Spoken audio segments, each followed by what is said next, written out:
Hello everyone, this is Mohan Bhaiya. Welcome to my YouTube channel. So chapter 4లో కంటిన్యూస్గా part 2 ఇది. Part 1కి continuation. So ఈ వీడియో పూర్తిగా చూసిన తర్వాత నచ్చితే లైక్ చేయండి, మిగతా ఆస్పిరెంట్స్కి కూడా షేర్ చేయండి. Thanks for watching. Do subscribe to my channel. So first టాపిక్లోకి వెళ్ళిపోతే 4.5 వచ్చేసి అలెగ్జాండర్స్ ఇన్వేషన్స్. సో మనకి నందాశ్రీన్ తర్వాత అలెగ్జాండర్ ఇన్వేజన్ అనేది జరుగుతుంది నార్త్ వెస్ట్ ఇండియాలో.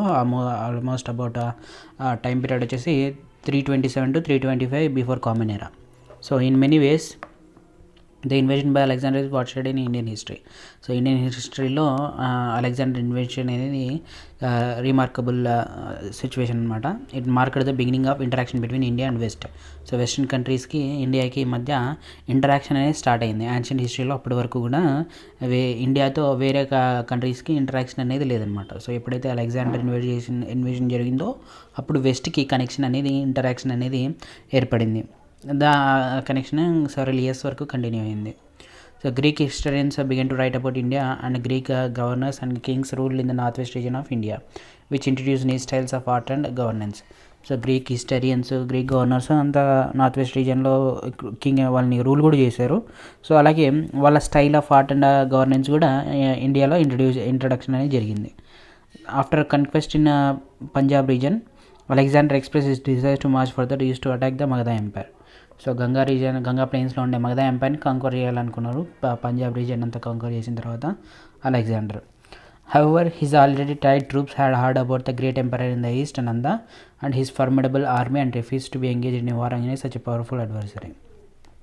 సో మనకి వీళ్ళు వెస్ట్ నుంచి వచ్చారు. సో గ్రీక్ నుంచి వచ్చారు కాబట్టి అక్కడ నుంచి ఇన్వేజన్ జరిగి అక్కడ నుంచి కంట్రీస్ అన్నీ ఇన్వేట్ చేసుకోవచ్చు.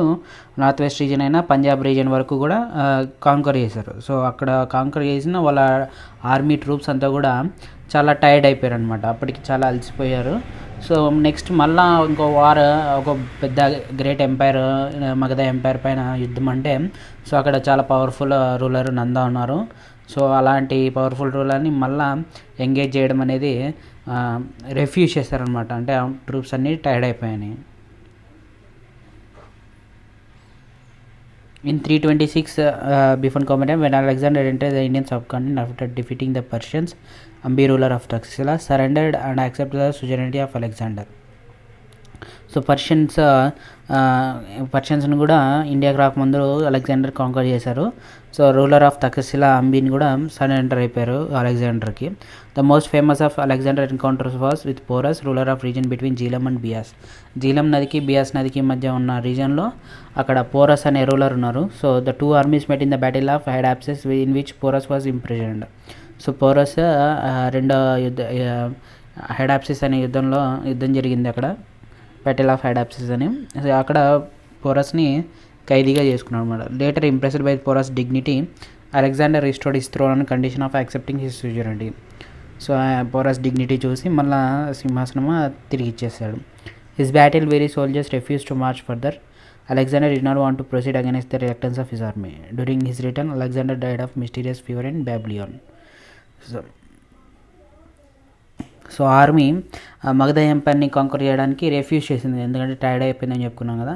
సో వాళ్ళు రెఫ్యూజ్ చేసిన తర్వాత అలెగ్జాండర్ మళ్ళీ తిరుగుపయనం వాళ్ళ కంట్రీకి వెళ్ళిపోవడానికి తిరుగుపయనం అనేది స్టార్ట్ చేశారు. సో దారిలో బాబిలియన్ దగ్గర ఆయనకు ఒక మిస్టీరియస్ ఫీవర్ వచ్చింది. సో ఫీవర్ వల్ల ఆయన చనిపోవడం అనేది జరిగింది.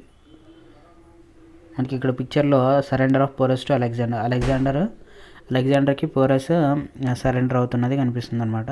ఈ ఎన్గ్రేవింగ్ వేసింది అలెన్సో జాపల్, మోడర్న్ రిప్రజెంటేషన్ ఇదంతా కూడా. నెక్స్ట్ ఇంపాక్ట్ చూస్తే అలెగ్జాండర్ ఇన్వేషన్ యొక్క ఇంపాక్ట్ చూస్తే, Alexander invasion lead to the establishment of Greek satrapies in the northwest region of the Indian subcontinent.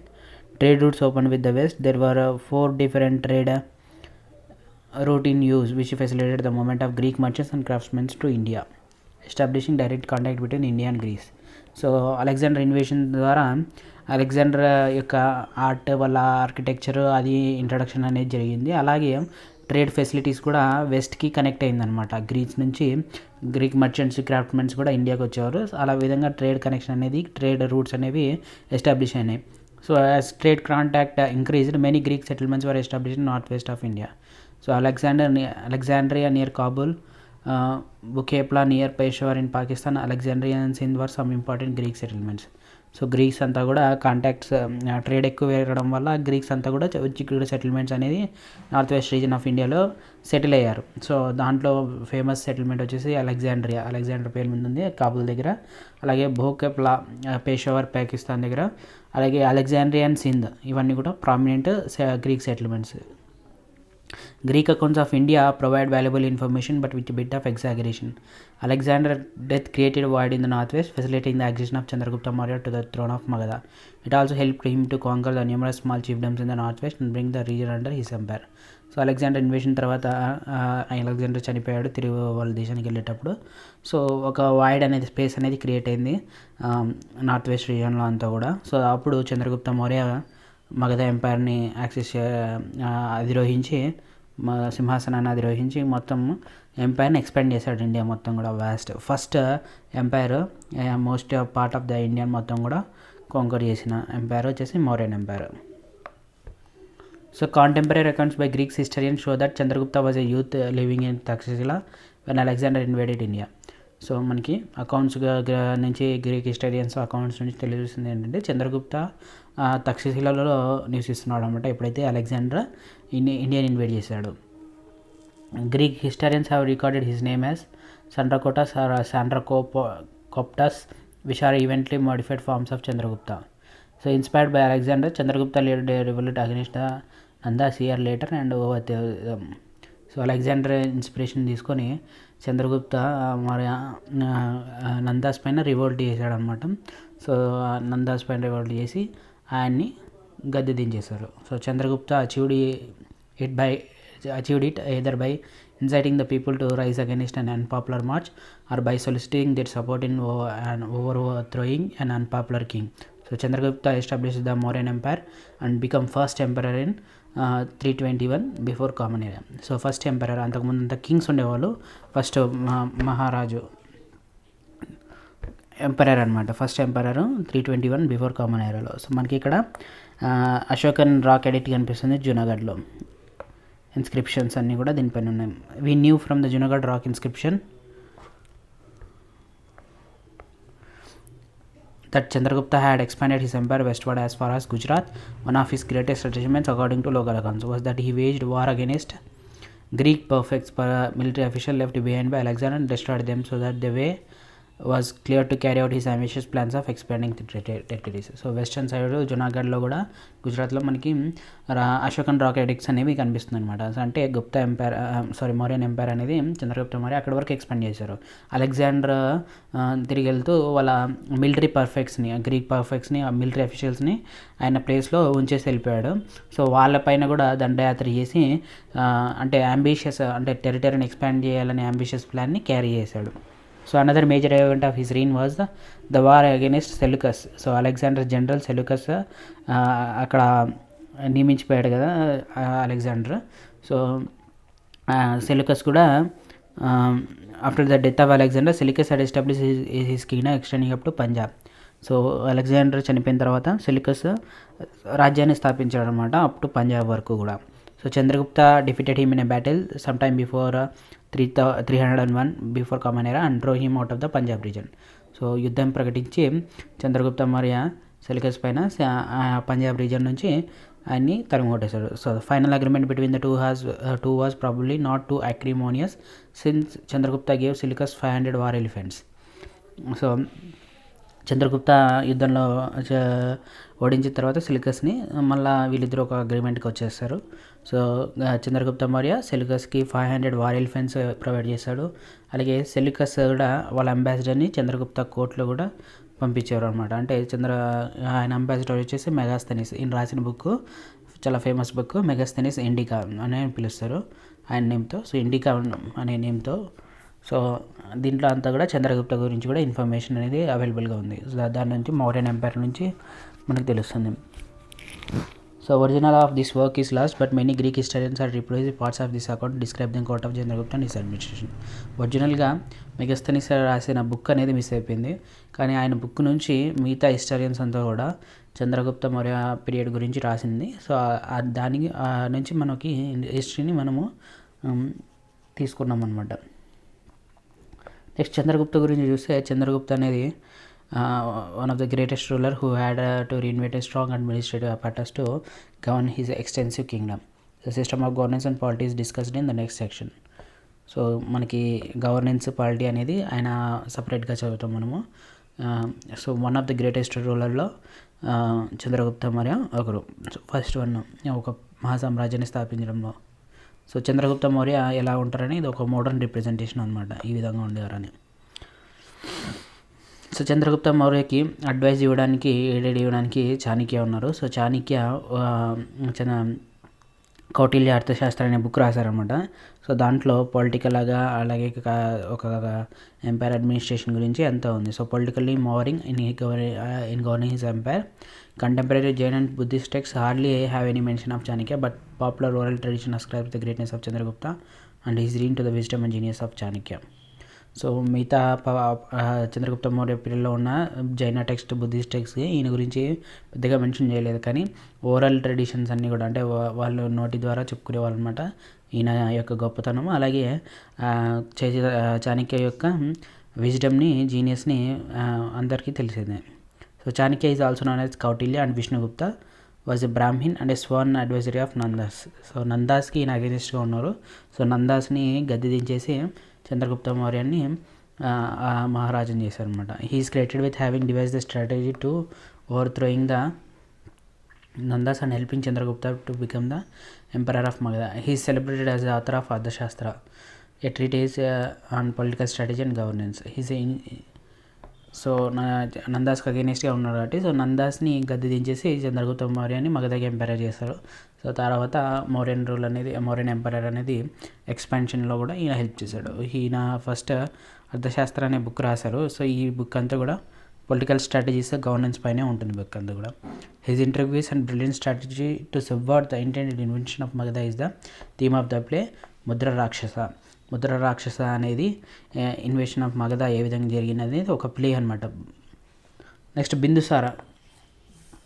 Chandragupta Maurya తర్వాత ఆయన కొడుకు బిందుసార ఎంపరర్ని సక్సీడ్ అయ్యాడు. 297 బిఫోర్ కామన్ ఎరాలో పీస్ఫుల్గా జరిగింది సక్సెషన్ అంతా, న్యాచురల్ ట్రాన్సిషన్. కానీ చంద్రగుప్తకి ఏమైందో మనకి తెలియదు అనమాట. So he probably renounced the world, ప్రపంచాన్ని వదిలేసి వెళ్ళిపోయి ఉండొచ్చు. According to the Jain tradition Chandragupta spend his last years as ascetic in Chandragiri near Shravanabelagola in Karnataka.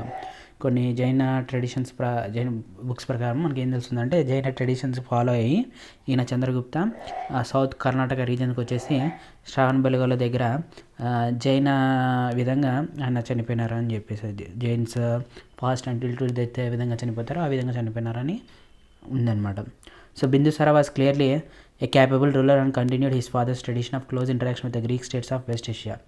So Chandragupta ఏ విధంగా అయితే కనెక్షన్స్ అనేవి ఉన్నాయో వెస్ట్ ఏషియా మొత్తం అంతా కూడా ఈయన కూడా అదే కంటిన్యూ చేశాడు అనమాట.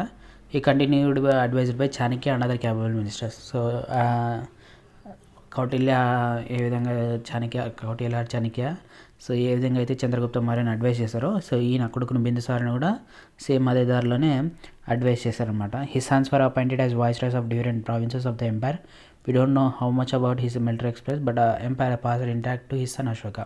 సో బిందుసార తర్వాత ఆయన కొడుక్కి అశోకకి ఎంపైర్ అనేది వచ్చిందనమాట. So Bindusara ruled for 25 years and he must have died in 272 before common era. Ashoka was not his chosen successor and the fact that he came to the throne only after 4 years later in 268 BCE would indicate that there was a struggle between the sons of Bindusara for the succession.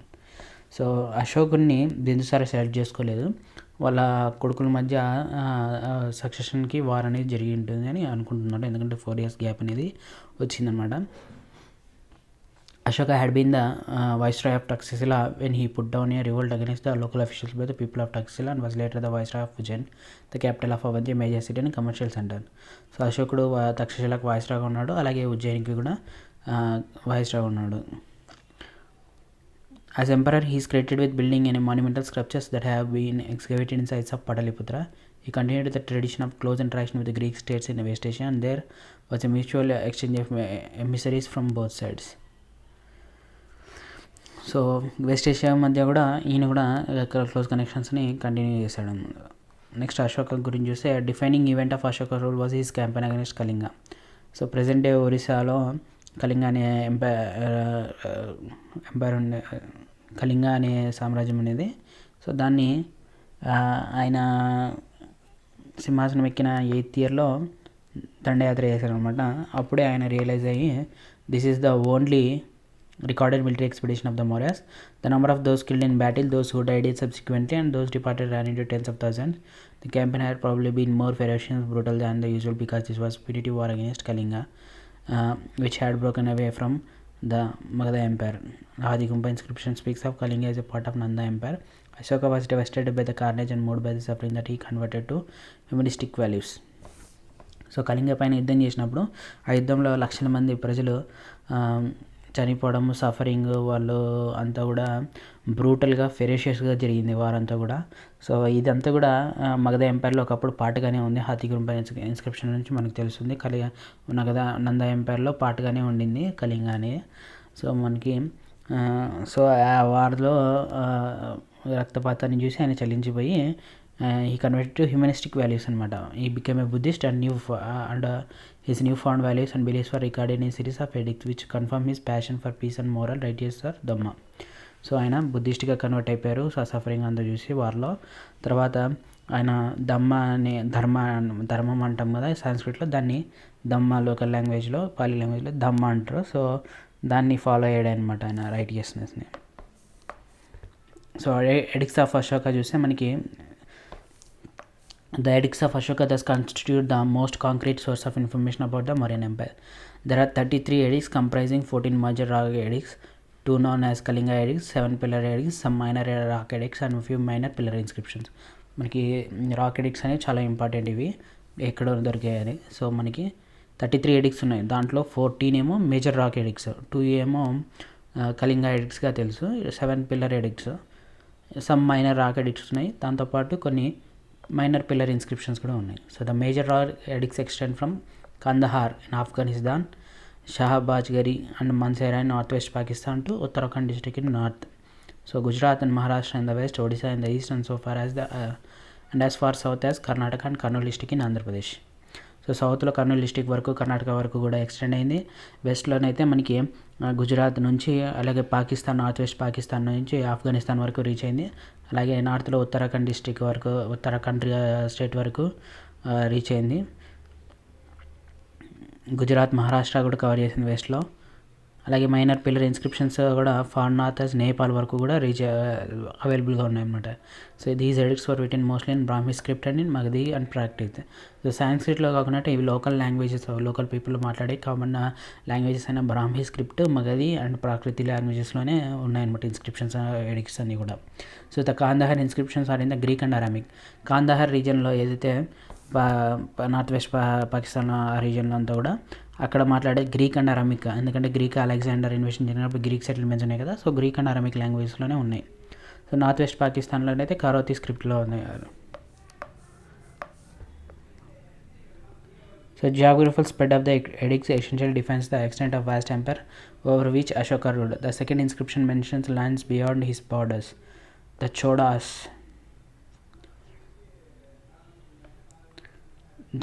అంటే చోలాస్ అని meaning. The Pandyas Satiyaputa and the Keralaputra Chera, even Tamraparni, the Yona king Antiochus and the kings who are the neighbours of this Antiochus. So వీటన్నిటి కూడా ఇన్స్క్రిప్షన్స్లో ఉన్నాయి. The edicts reveals Ashoka's belief in peace, righteousness and justice and his concern for the welfare of his people. So Ashoka peace అనేది అనేది ప్రబోధించాడు అనమాట. So by rejecting violence and war, advocating peace and the pursuit of ధర్మ, Ashoka negotiated the prevailing philosophy of statecraft that stresses that an emperor had to strive to extend and consolidate his empire through warfare and military conquest. So మనకి ఇక్కడ పిక్చర్లో rock addict of Ashoka Dhauli ఒడిశాలో ఉంది. అలాగే కాందహార్ ఆఫ్ఘనిస్తాన్లో ఉన్న rock addict ఇది. Ashoka addicts at సార్నాథ్లో, ఇది edicts of Ashoka in the Brahmi at British museum. Next మనకి ప్రీవియస్ క్లాసెస్లో మనం బుద్ధిస్ట్ కౌన్సిల్స్ 4 జరిగాయని చెప్పాము. సో దాంట్లో థర్డ్ బుద్ధిస్ట్ కౌన్సిల్ని అశోక పీరియడ్లోనే జరిగింది. So third Buddhist Sangha council 250 before common era in capital పాటలిపుత్రలో జరిగింది. So Ashoka deepening commitment to Buddhism meant that royal patronage was extended to the Buddhist establishment. So royal support ఇచ్చాడు Buddhist establishments అన్నిటికి కూడా. So దాంట్లో ఈ సంఘం అనేది థర్డ్ కౌన్సిల్ అనేది ఏర్పరిచారు. దీని ద్వారా ఆయన మిషన్స్ కూడా పంపించారనమాట. పీపుల్ వేరియస్ రిలీజియస్ పీపుల్ అంతా కూడా బుద్ధిజంలో కన్వర్ట్ అవ్వడానికి. సో మిషనరీస్ కూడా పంపించారు వేరే రీజన్స్కి, లైక్ కాశ్మీర్కి, సౌత్ ఇండియా రీజన్స్కి అంతటికి కూడా. So according to popular way, Ashoka sent his 2 children Mahinda and Sanghamitta to Sri Lanka to propagate Buddhism.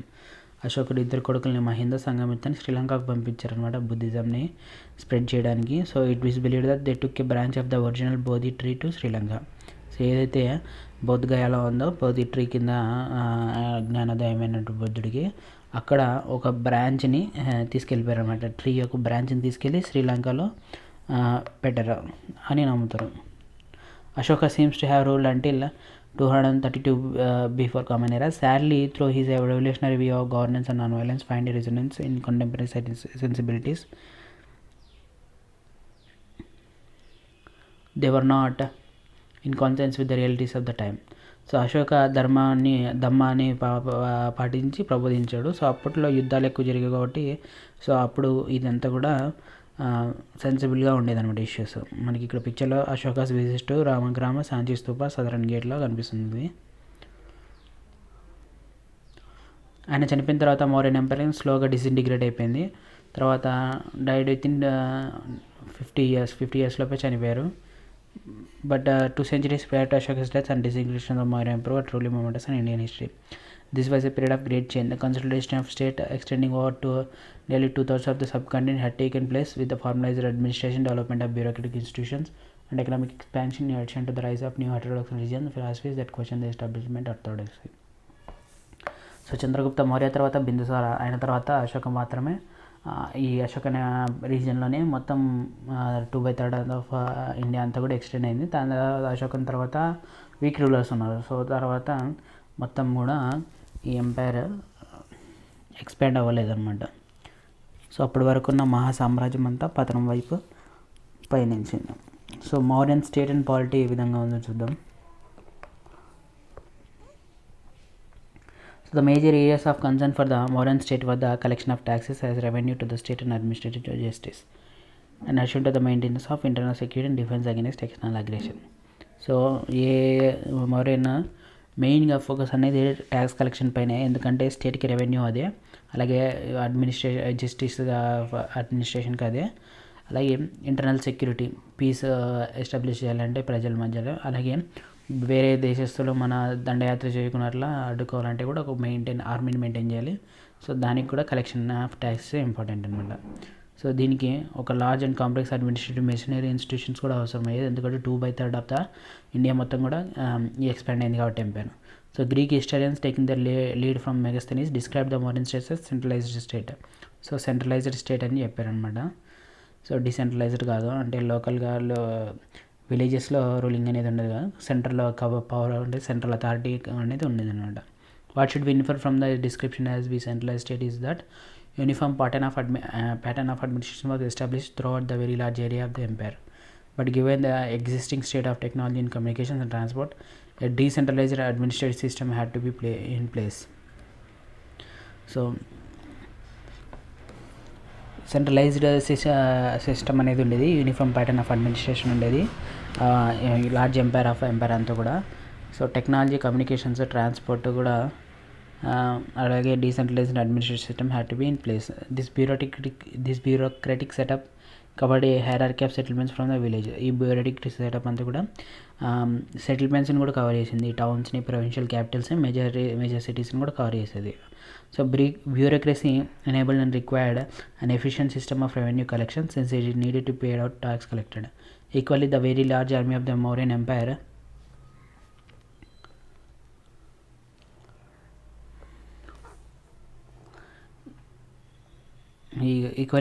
very large army of Mauryan Empire could be maintained only with the revenue raised through taxation. So Mauryan empire పెద్ద army ఉండేది. So army కూడా maintenance taxation ద్వారా వచ్చిన taxes నుంచే maintain చేసేవాళ్ళు. So large bureaucracy also commanded huge salaries. According to the Arthashastra, salary of chief minister, Purohita and army commander was 48 panas. So మనకి అర్థశాస్త్రం నుంచి మనకు తెలుస్తుంది ఏంటంటే శాలరీస్ కూడా ఎక్కువ ఉండేది, హ్యూజ్ శాలరీస్ ఉండేవి. చీఫ్ మినిస్టర్కి, పురోహిత్కి, ఆర్మీ కమాండర్కి 48,000 పనాస్ ఉండేవి. సోల్జర్స్ ఏమో 500 పనాస్ ఉండేది. So if you multiply this by the number of infantry and cavalry we get an idea of enormous resources needed to maintain the army and administrative staff. So ఆర్మీలో ఉన్న infantry, cavalry, అలాగే administrative staff అందరికీ huge salaries అనేది provide చేసేవాళ్ళు అనమాట. So అర్థశాస్త్రం నుంచి చూస్తే perhaps the most detailed account of administration is to be found in the Arthashastra. However, it must be remembered that Arthashastra was a prescriptive text which laid down the guidelines for good administration. If we add to this the information from Ashoka, Sadiq and the work of Machiavelli, we got a comprehensive picture of modern state as it is was. అర్థశాస్త్ర అనే book Kautilya రాసినంత కూడా governance ఏ విధంగా జరగాలి, administration ఏ విధంగా జరగాలని ఉండేదన్నమాట. So దాని నుంచి అలాగే అశోక్ అనే ఎడిక్ట్స్ నుంచి, మెగస్థనీస్ వర్క్స్ నుంచి మౌర్యన్ స్టేట్ ఏ విధంగా ఉందని మనం పిక్చరైజ్ చేసుకోవచ్చు. సో మనకి మౌర్యన్ ఎంపైర్ అంతా కూడా వ్యాస్ట్ ఎంపైర్ అంతా ఎక్స్పాండ్ అయింది మన 2/3 అంతా. ఇటు కర్ణాటక, కర్నూలు రీజన్ అంతా కూడా ఇటు ఆఫ్ఘనిస్తాన్ వరకు, ఇటు నేపాల్ వరకు మొత్తం రీచ్ అయిపోయింది.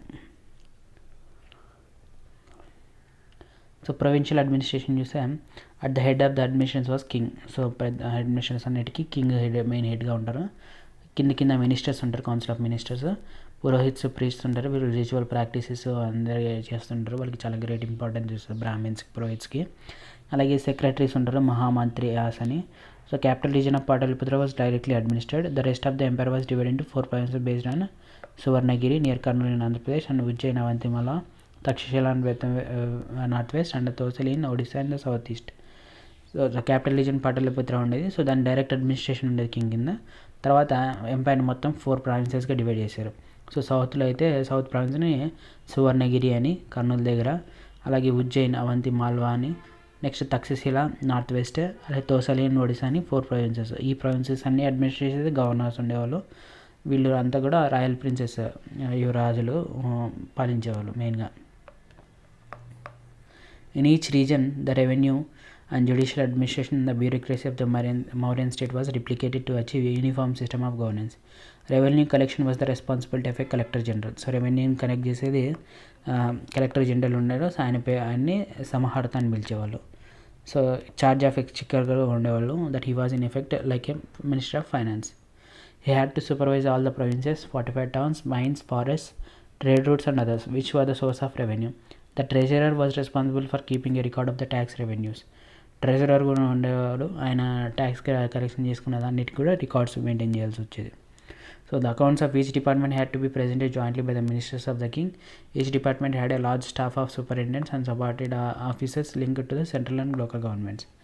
డిస్ట్రిక్ట్ అండ్ విలేజ్ అడ్మినిస్ట్రేషన్ చూస్తే so next level of administration అనేది ఉంది, డిస్ట్రిక్ట్స్, విలేజెస్, టౌన్స్ అన్నీ కూడా.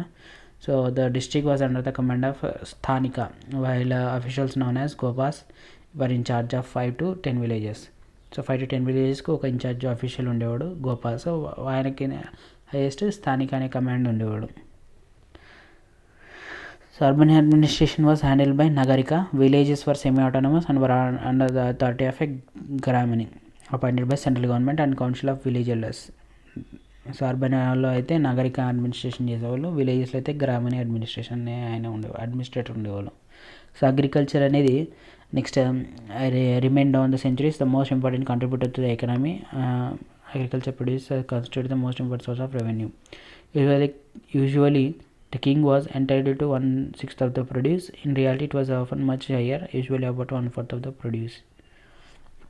సో కింగ్కి అగ్రికల్చర్లో వచ్చిన ప్రొడ్యూస్ని 1/6 తన ఇచ్చేవాళ్ళు, కానీ ఒక్కొక్కసారి ఇది చాలా ఎక్కువ ఉండేది. 1/4 అంతా కూడా కింగ్కి అగ్రికల్చర్ సర్ప్లస్ అనేది ప్రొవైడ్ చేయాలి యాజ్ అ ట్యాక్స్ కానీ.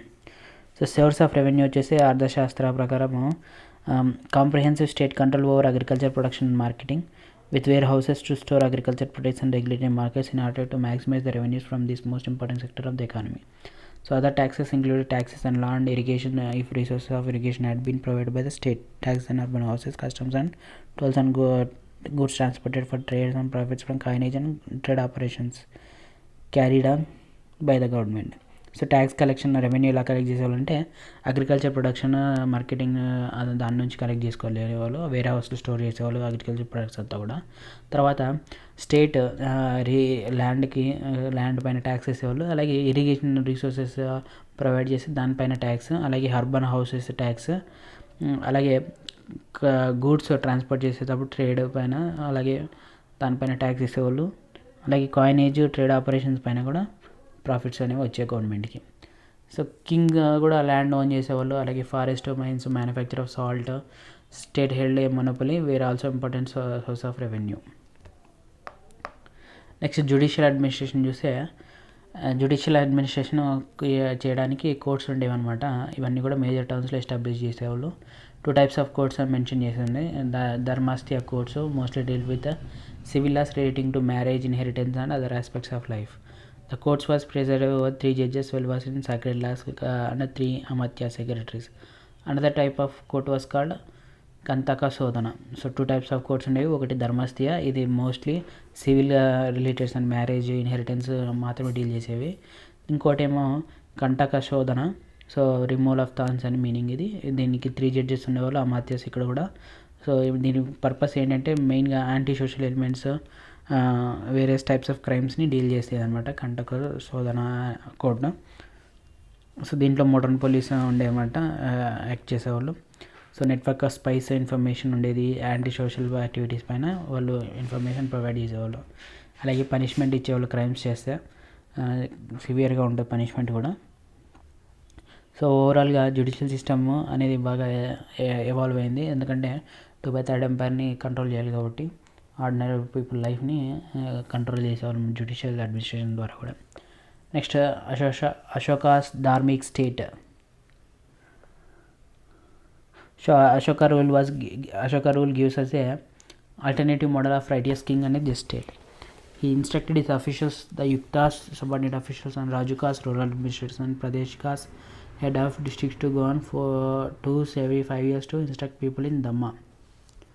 సో ధమ్మాని ప్రబోధించడానికి వాళ్ళ అఫీషియల్స్ అందరినీ కూడా పంపించేవాడు అనమాట. సో సబార్డినేట్ అఫీషియల్స్ని ఏమో ఎక్టాస్ అని పిలిచేవారు, రూరల్ అడ్మినిస్ట్రేషన్స్ ఏమో రాజుకాస్, ప్రదేశ్కాస్ అంటే హెడ్ ఆఫ్ డిస్ట్రిక్ట్స్ అందరినీ కూడా ఎవ్రీ 5 years ధర్మాన్ని ప్రబోధించడానికి పంపించేవాడు. సో ఇది ఎక్కడి నుంచి ఉంది, మేజర్ రాక్ ఎడిక్ట్ 3లో ఇన్స్క్రిప్షన్స్లో మెన్షన్ చేసింది అనమాట. So Ashoka's injunctions to officers and city magistrates stressed that all the people were his children and he wished for his people that he wished for his own children. So ఆయన ప్రజలందరూ కూడా ఆయన పిల్లల్లాగానే అనుకునేవాళ్ళు. So ఆయన పిల్లలు ఏ విధంగా అయితే ఉండాలనుకున్నారో సో ప్రజలు కూడా ఆ విధంగా ఉండాలని అభిప్రాయపడేవాడు అనమాట. వాళ్ళ వెల్ఫేర్ని హ్యాపీనెస్ని కూడా చూసుకునేవాళ్ళు అనమాట. These officials should recognise their own responsibilities and try to be impartial and see that when men were not imprisoned or tortured without good reason. He added that he would send an officer every 5 years to verify if his instructions were carried out. So మనకి ఆయన ఇచ్చిన instructions carry అవుతున్నాయా లేదా అని check చేయడానికి కూడా every 5 yearsకి officials అనేది పంపించేవాడు అనమాట. సో కళింగ రాక్ ఎడిక్ట్లో మెన్షన్ చేసింది అది. సో ఎడిక్ట్స్ ఆఫ్ అశోక చూస్తే అశోక ఎడిక్ట్స్ అంతా కూడా మొత్తం ఇక్కడ ఆఫ్ఘనిస్తాన్, పాకిస్తాన్ మొత్తం కవర్ అయినాయి. సో సౌత్లో అంతా కర్ణాటక, ఆంధ్రప్రదేశ్ రీజను, ఇటు మొత్తం నేపాల్ మొత్తం కవర్ అయిపోయినాయి, లుంబిని అంతా నార్త్ ఈస్టర్న్ స్టేట్స్ మొత్తం కవర్ అయినాయి. So major rock edicts, pillar edicts, minor edicts, territorial limits అన్నీ కూడా ఉన్నాయి. ఇది మ్యాప్ చాలా ఇంపార్టెంట్, చాలాసార్లు ఎగ్జామ్స్ కూడా అడిగే ఛాన్సెస్ ఉంది ఇక్కడ. ఎందుకంటే కాంపిటేటివ్ ఎగ్జామ్స్కి అశోకన్ అడ్మినిస్ట్రేషన్ అందరూ చదువుతారు, కానీ ఇలాంటి మ్యాచ్ ద ఫాలోయింగ్ వచ్చే ఛాన్స్ ఉంది.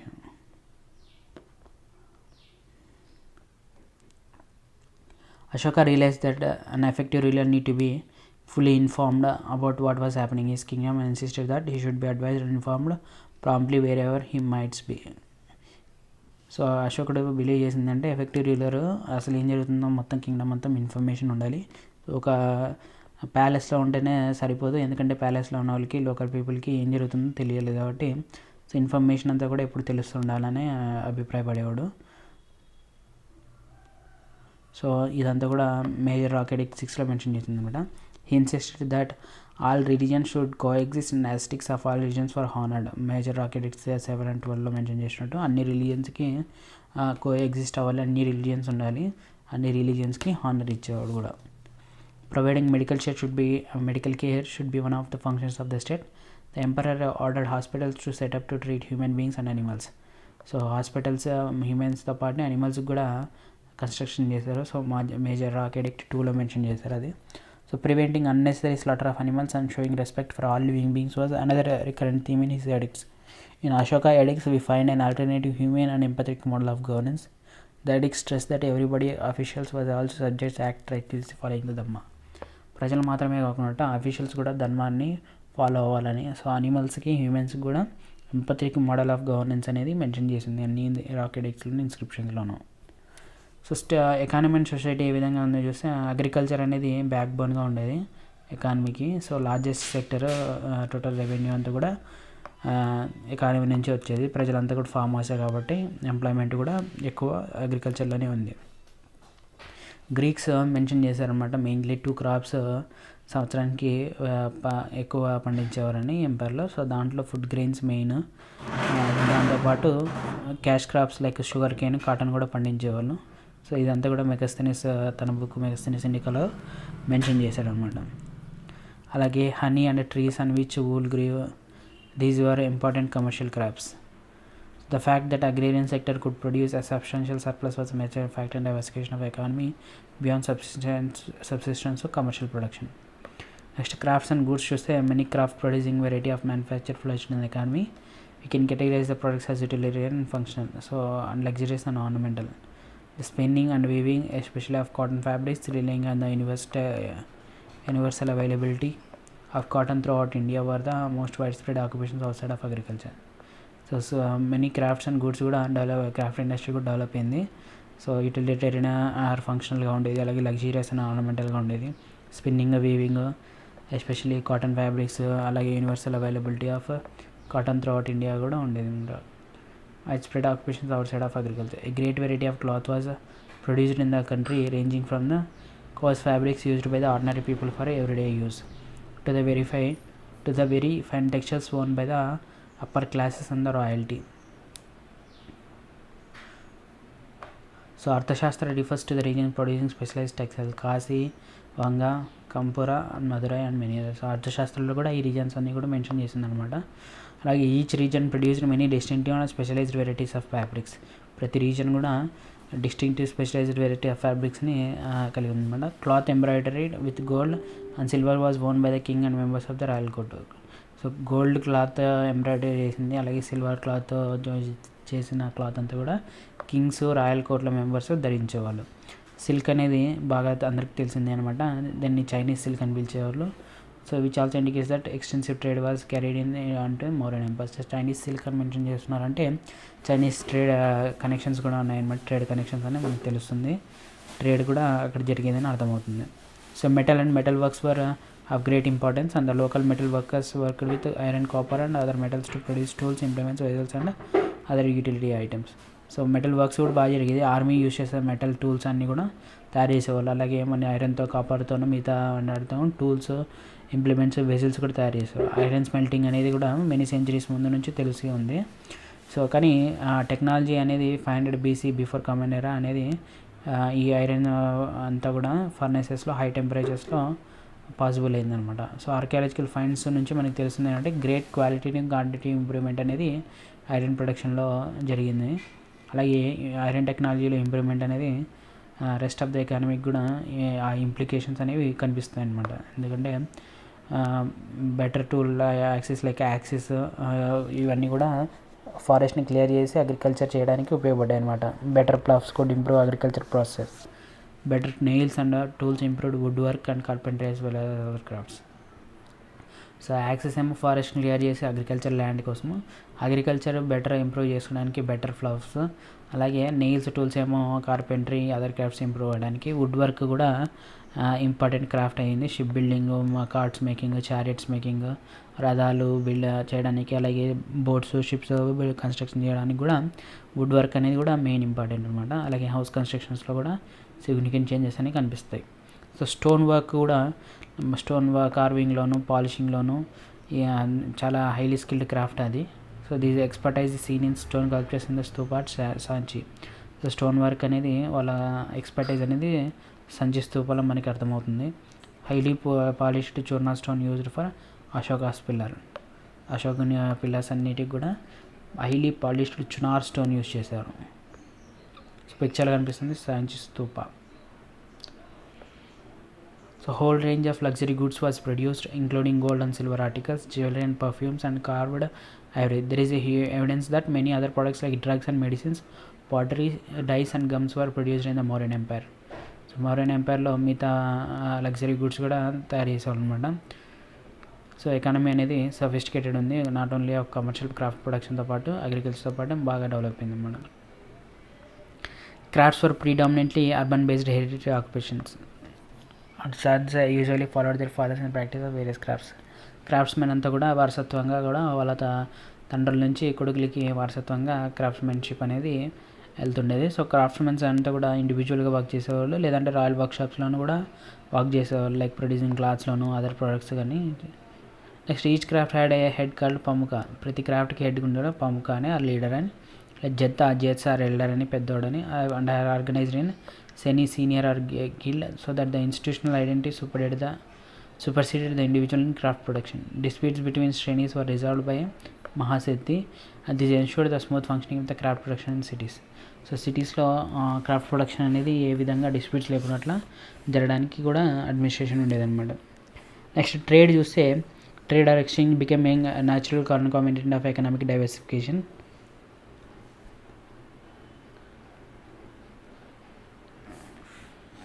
Economic diversification and growth. So production of surplus beyond the substances is futile unless the surplus has exchange value. Since the surplus has no use value when subsistence needs have been met, thus as the economy diversified and expanded, exchange becomes an important part of realizing the benefits of such expansion. Trade takes place in a hierarchy of markets ranging from the exchange of goods in a village market, between villages and towns within a district, across cities in long distance overland trade, and across borders to other countries. Trade also need a conducive political climate as well as was provided by the Mauryan Empire, which ensured peace and stability over a very large area. The rivers in the Gangetic plains were major means for transporting goods throughout the northern India. Goods were transported further west overland by road. Roads connected the north of the country to cities and markets in the southeast, and in the southwest passing through towns like Vidisha and Ujjain. Northwest routed like the empire to central and western Asia. Overseas trades by ships was also known. Buddhist Jataka's tales refers to long voyages undertaken by merchants. So trade కూడా widely connected అయిందనమాట. North west reason నుంచి అలాగే Vidisha and Vijayan towns connect అయింది. Asia, central ఏషియాకి అలాగే western ఏషియాకి కూడా trade links ఉన్నట్టు మనకు తెలుస్తుంది. వేరే బుద్ధిస్ట్ జాతిక టేల్స్ కూడా ఈ వాయేజెస్ అన్నిటిని కూడా రిఫర్ చేసింది అనమాట మర్చెంట్స్ ద్వారా. సీ బార్న్ ట్రేడ్ అనేది కూడా ఉంది బర్మాతో, అలాగే మలాయా ఆర్కిపెలాగోతో, శ్రీలంకతో. The ships however were probably quite small and might have hugged coastline. So కోస్ట్ లైన్కి చాలా దగ్గరగా ఉండే షిప్స్ అన్నీ కూడా, ఎందుకంటే చాలా చిన్నగా ఉండేవి అనమాట. షిప్ ఇండస్ట్రీ బాగా డెవలప్ అవ్వలేదు అప్పుడులో. So we do not have much information about the merchant communities. In general, long distance overland trade was undertaken by merchants groups traveling together as caravan for security, led by caravan leader known as Mahashatavaha. So caravan leader ఈ merchant ships అన్ని కూడా carry చేసేవాళ్ళు మహాశాతవాహ అని. So roads through forests was and unfavorable environments like deserts were always dangerous. Roads మధ్యని అంతా కూడా ఫారెస్ట్లు ఉండేవి, desserts అలాంటి డేంజరస్ ప్లేసెస్ ఉండేవి అనమాట. The Arthashastra, however, stresses the importance of trade and ensuring its smooth functioning. Trade has to be facilitated through the construction of roads and maintaining them in good condition.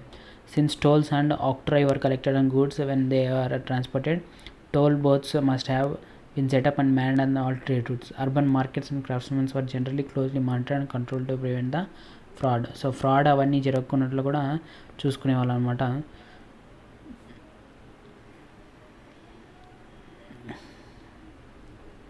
అర్థశాస్త్రంలో long list of goods ఉండేవి, agriculture, manufactured goods అన్నీ కూడా list ఉండేది.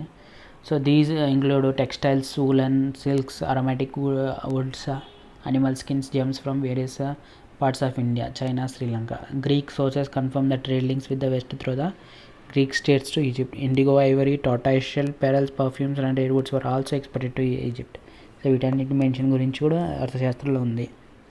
So coins currency చూస్తే కాయినేజ్ని మనకి barter system medium of ఎక్స్చేంజ్గా ఉండేది కాయిన్స్ ఉన్నా కానీ.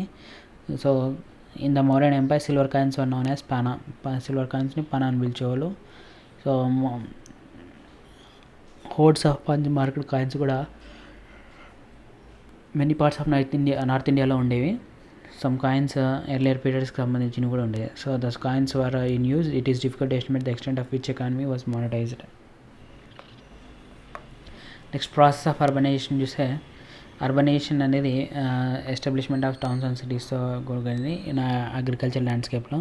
So towns can come up of various reasons as the headquarters of administration, as pilgrim centres or commercial market centres and because of their locational advances or major trade routes. So పెద్ద cities ఎప్పుడు ఏర్పడతాయంటే headquarters administration ఉన్నప్పుడు, pilgrim cities ఉన్నప్పుడు, లేదంటే commercial market centres ఉన్నప్పుడు towns అనేది formation అనేది జరుగుతుంది. సో అర్బన్ సెటిల్మెంట్స్ ఎలా జరుగుతుంది, రూరల్ ఆర్ విలేజ్ సెటిల్మెంట్స్ అని చూస్తే టౌన్స్ సిటీస్ అంతా కూడా దేర్ ఓన్ ఫుడ్ని ప్రిపేర్ చేయలేమన్నమాట. అవన్నీ కూడా అగ్రికల్చర్ సర్ప్లస్ ఒక ప్లేస్కి ట్రాన్స్ఫర్ అవుతాయి, అదే టౌన్స్కి ట్రాన్స్ఫర్ అవుతాయి విలేజెస్ నుంచి కూడా. బేసిక్ కన్జంప్షన్ నీడ్స్ కంప్లీట్ అయిన తర్వాత అగ్రికల్చర్ సర్ప్లస్ అంతా కూడా ఎక్స్పోర్ట్ చేస్తారు, ట్రేడ్ కానీ అట్లా జరుగుతుంది. So large number of people reside on towns and cities and density of population much higher in cities. So చాలామంది ప్రజలు టౌన్స్ సిటీస్లో నివసిస్తుంటారు. పాపులేషన్ డెన్సిటీ చాలా ఎక్కువగా ఉంటుంది విలేజెస్తో పోలిస్తే. Cities attracts A variety of non agriculture workers and craftsmen who seek employment, thereby forming the workforce for the production of manufactured goods and services of various kinds. These goods, in addition to the agriculture products brought in from the several rural countryside, are traded in markets. Cities also tend to house a variety of persons and service related to the activities. The Sangam poetry in Tamil and Tamil epics provided vivid pictures of cities like Madurai, Kanchipuram and Pumara. So సిటీస్లో చాలామంది craftsmen, agriculture workers కూడా పనిచేస్తూ ఉంటారు. Work force production అంతా కూడా manufactured గూడ్స్లోనూ various సర్వీసెస్లోనూ కూడా ఉంటారు. So మనకి ఈ సిటీస్ అన్నింటిని కూడా మనకి సంగం పోయిటరీలో, సౌత్లో జరిగిన సంగం పోయిటరీలో, తమిళ ఎపిక్స్లోను అన్నింటిలో కూడా మెన్షన్ చేశారు. So cities like Madurai, Kanchipuram, పుంభరాన్ గురించి మెన్షన్ చేసింది అనమాట. ఇవన్నీ వైబ్రెంట్ మార్కెట్స్, మర్చెంట్స్ అంతా కూడా గూడ్స్ని సెల్ చేసేవాళ్ళు, వెండర్స్ వేరియస్ గూడ్స్ని ఫుడ్ దాంట్లో ఫుడ్ డోర్ టు డోర్ కూడా సర్వీస్ అనేది జరిగేది అనమాట. So these literary works relate to a slightly later period. It is not different in terms of the prevailing levels of technology, and these descriptions may be taken as an accurate depiction of urban living. The only contemporary pictorial representation of cities found in the sculptures in Sanchi, it portrays royal processions, and cities are seen to have roads, a multitude of people and multi-storied buildings crowded together. Next, urbanization in 6th century BC. So one of the first prerequisites for urbanization is the development of an agricultural base. This had evolved in the Indo-Gangetic plain, and from very early on there are references to cities like Hastinapur and Ayodhya. By about 6th century BC, urbanization has spread to the Doab and many new centers like Kaushambi. So first urbanization కూడా వేరే cities కూడా spread అయిపోయింది అనమాట. Like Kausambi, Bhita, Vaishali and Rajagiri are mentioned in the region. So Buddhist texts about Buddha's preaching were always located in urban centers. So Buddhist preachings అన్నీ కూడా urban సెంటర్స్లోనే మెయిన్గా జరిగాయి. So ఎందుకంటే పీపుల్ అక్కడే ఎక్కువ ఉంటారు కాబట్టి. So cities developed primarily because of the spread of agriculture and wet rice cultivation, particularly in Doab region. Cities అన్నీ కూడా ఎక్కడైతే అగ్రికల్చర్ స్ప్రెడ్ ఎక్కువ ఉందో, వెట్ రైస్ కల్టివేషన్ ఎక్కువ ఉందో అక్కడే స్ప్రెడ్ అయ్యాయి.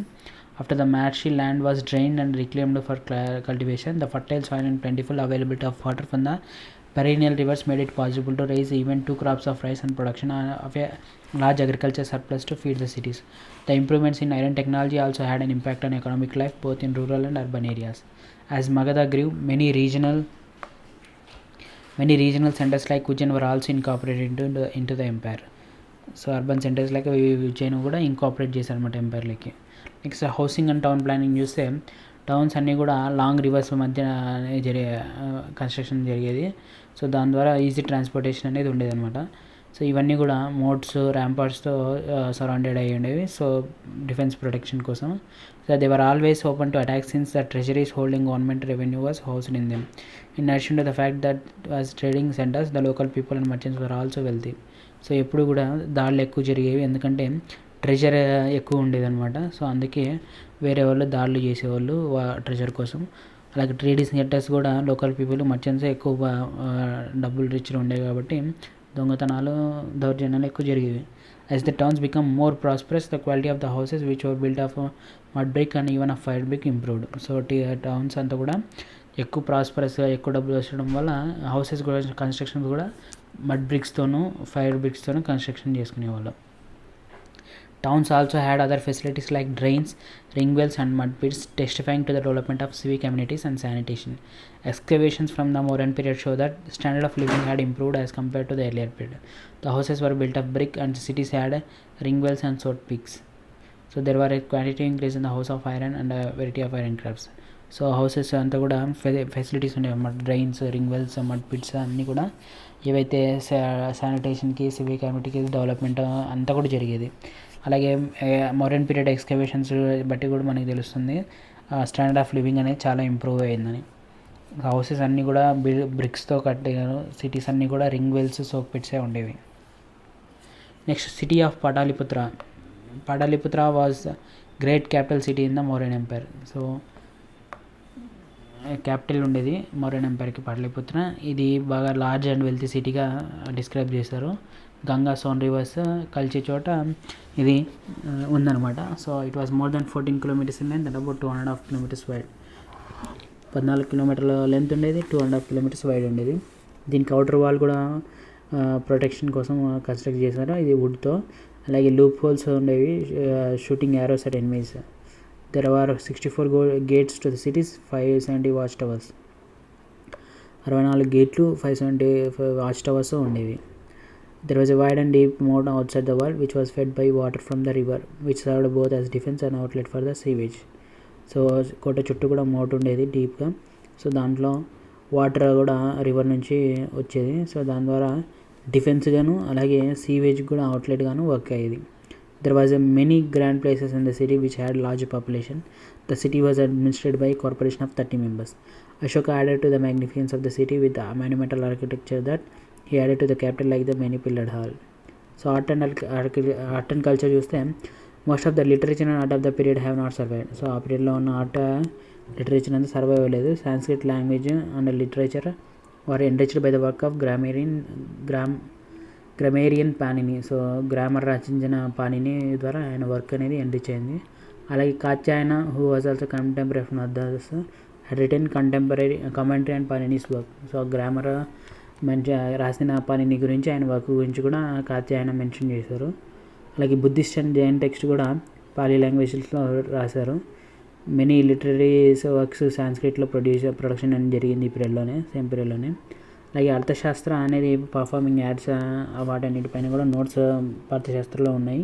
Like musical, instrumental music, birds, dance, theatre గురించి కూడా ఇంక్లూడ్ చేశారు. Extensive production of crafted luxury products like jewellery, ivory carving and wood work, especially stone carving should all be include as products of Mauryan art. So many religions, castes and communities live together in harmony in the Mauryan society. So there is a little mention of an over dissension of disputes among them.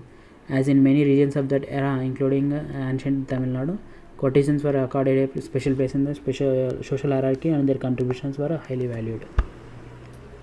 Next, Mauryan Empire ఎలా decline అని చూస్తే last topic, highly centralized administration became unmanageable when Ashoka's successor were weak and inefficient. So 2/3 అంతా కూడా spread అయ్యింది umpire. So అంత పెద్ద ఎంపైర్ని administration చేయడం అనేది అశోక తర్వాత వచ్చిన సక్సెసర్స్కి వీక్ ఉన్నారు కాబట్టి వాళ్ళంతా చేయలేకపోయారు, ఇన్ఎఫిషియెంట్గా ఉన్నారనమాట. వీక్డ్ సెంట్రల్ అడ్మినిస్ట్రేషన్ అయింది with large distance to communicate led to the rise of independent kingdoms. So communication అంతా కూడా సరిగా లేకపోవడం వల్ల ఇండిపెండెంట్ కింగ్డమ్స్ అనేవి ఎమర్జ్ అయినాయి. So after Ashoka's death kingdom split into 2. There were invasions from northwest. The notable groups that undertook military expeditions established kingdoms and Indians all were the Indo-Greeks and Sakas and Kushanas. అశోకం చనిపోయిన తర్వాత Kingdom రెండుగా విడిపోయింది. North west అంతా కూడా వేరే వాళ్ళు వచ్చి invade చేశారు, like Indo Greeks, Sakas, Kushanas దాడి చేసి ఆక్రమించుకున్నారు. Last ruler Brihadratha was killed in by his commander in chief Pushyamitra Shunga who was founded the Shunga dynasty that rule India over 100 years. So Brihadratha commander Pushyamitra Shunga last Mauryan ఎంపైర్ని చంపేస్తాడు. సో అప్పటి నుంచి మౌర్యన్ ఎంపైర్ అయిపోయి శుంగ డైనస్టీ అనేది స్టార్ట్ అయింది. సో ఇక్కడితో ఈ చాప్టర్ కంప్లీట్ అయిపోయింది. నచ్చితే లైక్ చేయండి, మిగతా ఆస్పిరెంట్స్కి రీచ్ అయ్యేటట్టు షేర్ చేయండి. Thanks for watching. Do subscribe to my channel. So next వీడియోలో నెక్స్ట్ చాప్టర్తో మళ్ళీ కలుద్దాం.